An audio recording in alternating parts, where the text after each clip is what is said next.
So maybe I will tell you that my first journey. The first I went to retreat, so I went through here, Bodh Gaya. Now I'm in India, Bodh Gaya, this monastery. So I go out from this monastery in the night, around 11. And from here, I went to Varanasi. It's the India, holy place in India, where the Buddha give teaching. So then there's one train station. So I stay in the train station on the street. So there's no, I didn't stay in the hotel or anything. 2 days there. Then after that, I went to another place in India. So then I finished all my money. I have few thousand at the beginning. Then everything finished. I stay in the street, and I bake food, and somehow the food poison.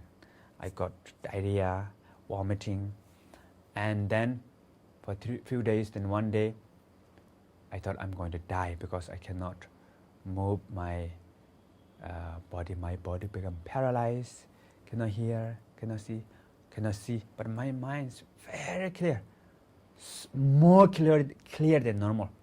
So clear, spacious, open, so joyful. So I rest my mind. I'm continuing meditating, rest in that state. So I had near-death experience. So at that time, I let go of everything.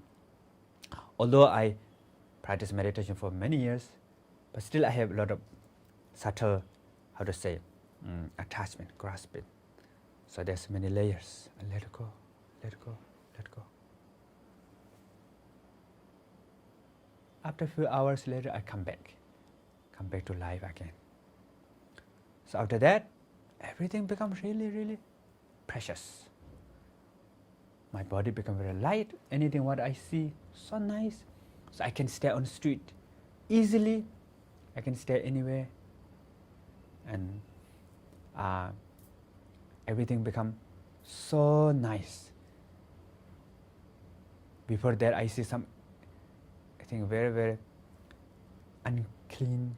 But after that, okay, no problem. So what I learned, letting go and appreciation at the beginning. So letting go is very important. And then appreciation is very important because we all have a lot of good things within us. So after that, I appreciate just being alive. I appreciate that I have breath. I appreciate that I have these eyes, wonderful, magical eyes, can see the tree and can be able to hear sound around me. So feels so nice, so precious. Everything becomes precious. So you can also should do some gratitude. So you all have a wonderful life. You are living as like king. So you have food, shelter, and you have everything. But normally we don't know. Our mind cannot appreciate. So we don't see our good things. So appreciation is very important.